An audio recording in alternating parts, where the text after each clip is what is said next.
Na ano, kasi Sige before, I was telling him na I was a year and a half, tapos sabi ko, kulang na lang isipin ko meron kayong mga horn sa ulo. Hindi, yung sinasabi mo, akalain nyo sa amin may sungay na and all that. How did that come about? Because we were always... Hindi naman ikaw siguro personally, but syempre, di ba, ang nakatatak sa utak ko, the reason my dad was in jail was because of your dad. So, syempre, ang kinalakihan ko, dumadalaw kami sa Fort Bonifacio and tinatanong ko, bakit ganito? Bakit ganyan? And syempre, bumabalik sa dad mo. But then, I remember, of course, na your mom was very nice to my dad nung nagka-heart attack ang daddy ko at ang mommy mo nag-facilitate na makapunta kami sa Amerika. So, hindi naman ako blinded totally na lahat ng ginawa nyo evil. Hindi naman gano'n. Everything that goes on in the real world. But he will have a choice, and when the time comes for him to decide what his career will be, he will have a choice. He can be a musician, he can be a writer, he can be a politician, he can be anything he wants. Speaking of exposure, sorry na, last question ito kasi. Meron lang sana akong gusto ipagawa eh. Hindi, tungkol lang sa exposure kasi. Kasi diba, ang 1986 had a profound effect on my life, as I'm sure it had a profound effect on your life.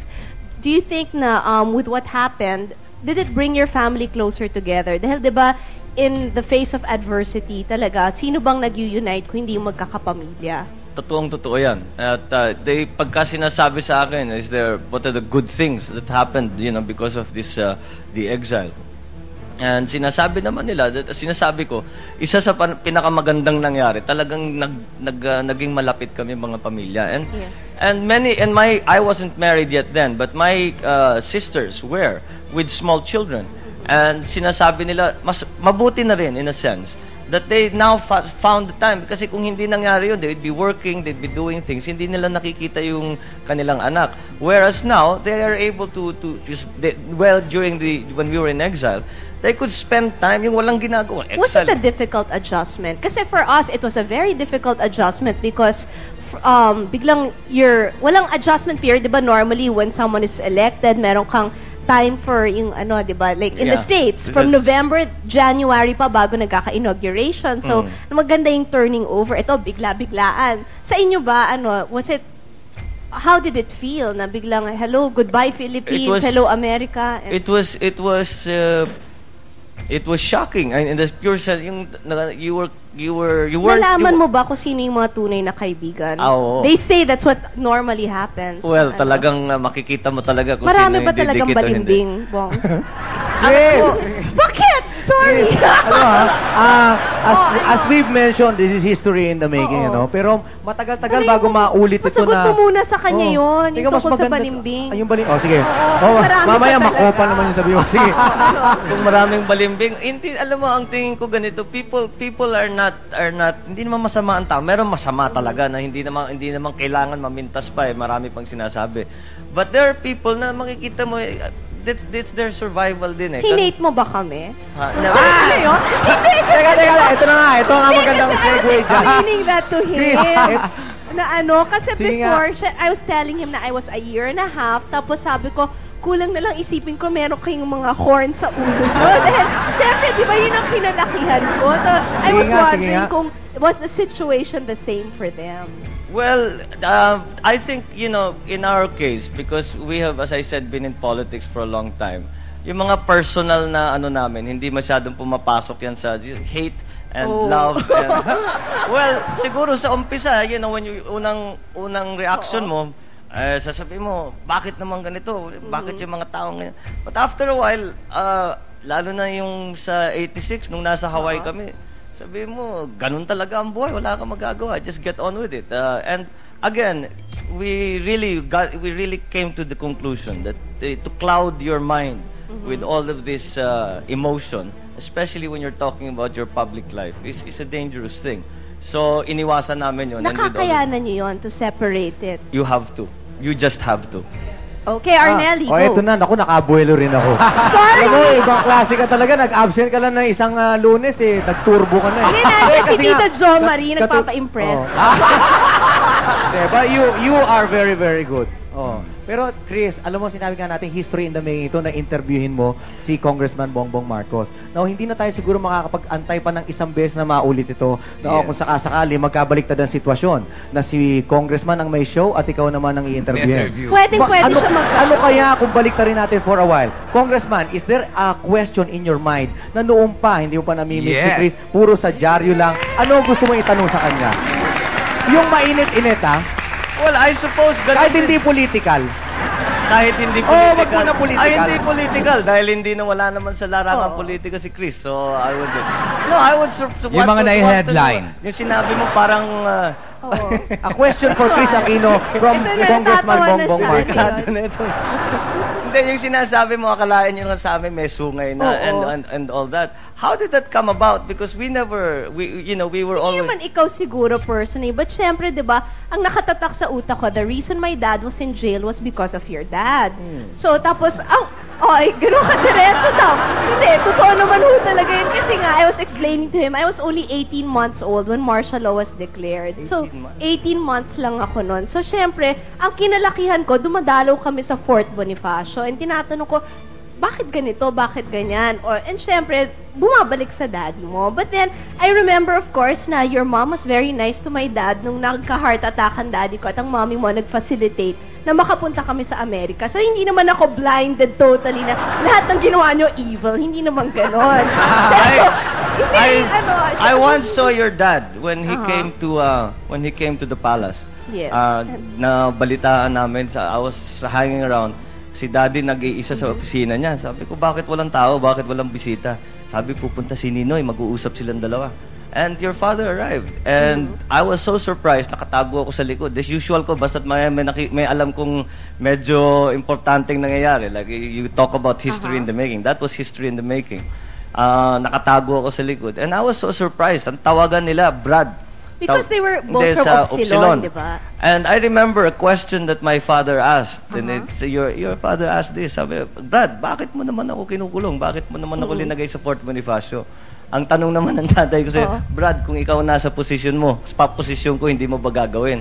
Yun, nagtawanan silang dalawa. So I suppose they were able to see further than well, siguro, di ba, pagka mag-anak ka, mas matindi talaga yung nararamdaman mo. Well, sa bagay, kung gano'n ang papagos. Siguro, if 8 months from now, and you were jailed, siguro, yung anak mo rin naman, siguro, yun ang kalalakihan. Kung sino man yung in power at that time, will also be, I guess. Well, I suppose it's inevitable that would happen.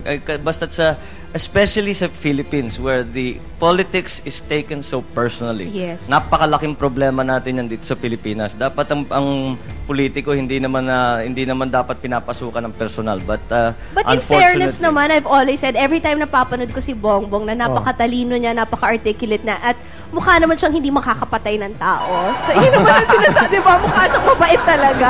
Chris, yes. Excuse me, no? Ang ganda kasi ng discussion na talaga sobra over my dead body. Sa totoong gusto ko lang, saludo ako sa inyong dalawa. Hinahangaan ko kayo kasi napakatalino nyo, ano? Pero kayong dalawang tatanungin ko, someday, may ambition ba kayo na tumakbong presidente? And would you be like your father? In case you'll be At maglalaban pa kayong dalawa? Oo. Hindi ako, would the scenario be the same? I think, in my case, mas mahirap siguro because babae nga ako. And yung sa mommy ko was a very special situation. I think, to this day, very, very male chauvinistic ang ating society. So, mahihirapan pa ho ang mga babae. I don't know if 30 years from now, the situation will be different. Pero ako siguro gusto ko maglingkod sa mga mamamayan, but I don't think politics is my cup of tea at this moment. Yes, what about Bongbong? Excuse mo, Bongbong? Una, I beg to differ. Ang mga, lalo na ngayon we'll talk again about the youth. Yung mga kabataan, yung mga chauvinistic na dating cultural impediments natin, wala na ngayon yan. And I would say that certainly, in our society, there are so many women are dominant in their societies. As sa Ilocano, talagang matriarchal society kami, and we really respect the role of a mother, wife, and the woman in So I guess in you our make a very culture. good husband kasi di ba? Well, I try. Maganda yung ano niya. I- What I- about you? Yung About tanong running namin for the sa'yo. presidency, I don't know. Is it one step at a time? No, I did Yung not ano? enter politics to become president. You entered it for what purpose? I entered very specific yung akin. Doon lang nasa Hawaii kami. I remember when we arrived, they literally took everything away from us. And when we arrived, we had nothing. And ang mga tumutulong sa amin, yung mga Ilocano, alam naman natin, ang daming Ilocano doon sa Hawaii.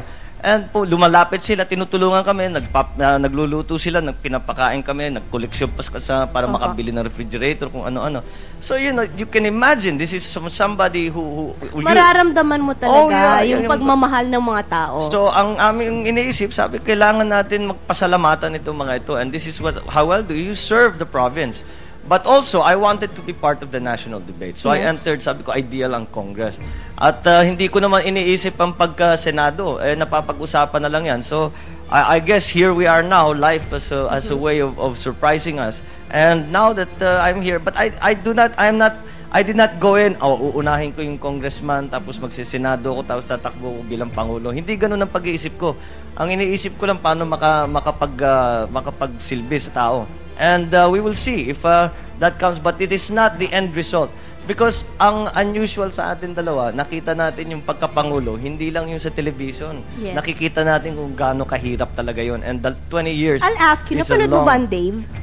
Yes. Yeah. Kasi kaming lahat talaga tuwan-tuwa dun sa pelikula Oh, ngayon. I Did you remember. feel the same way? I Na felt ano? it would have been wonderful if we could have done something like that. But Oo. unfortunately, isang sine lang yun. But it would have been nice. It would have been nice to have taken a little bit of a break. Okay, before we close, I guess ang tatanungin ko lang si Bongbong, do you think that the name Marcos is an asset or a liability in terms of politics? Sobra bang expectations ng mga tao sa'yo? Well, in a sense, it is a liability in that sense because kahit na sinasabi ko, no, actually wala naman akong binabalik at you will be president in 10 years. Maraming mga ganun. And you know, you cannot say na, no, I have no intention. That it's somehow disappointing to them.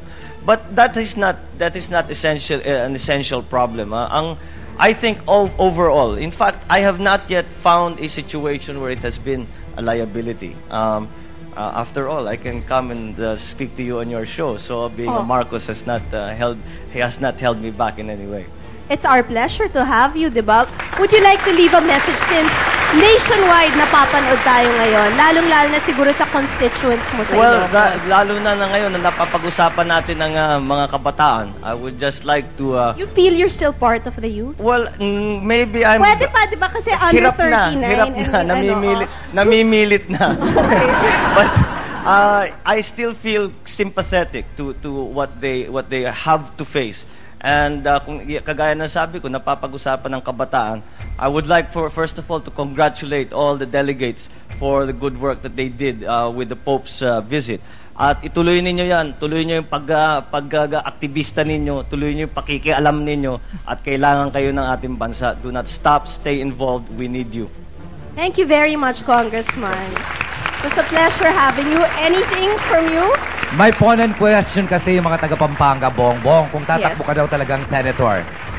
Mukhang sa takbo ng panahon, ganun ang patungo ng aking gagawin. Yes, it looks like I will be running for the Senate. Congratulations in advance.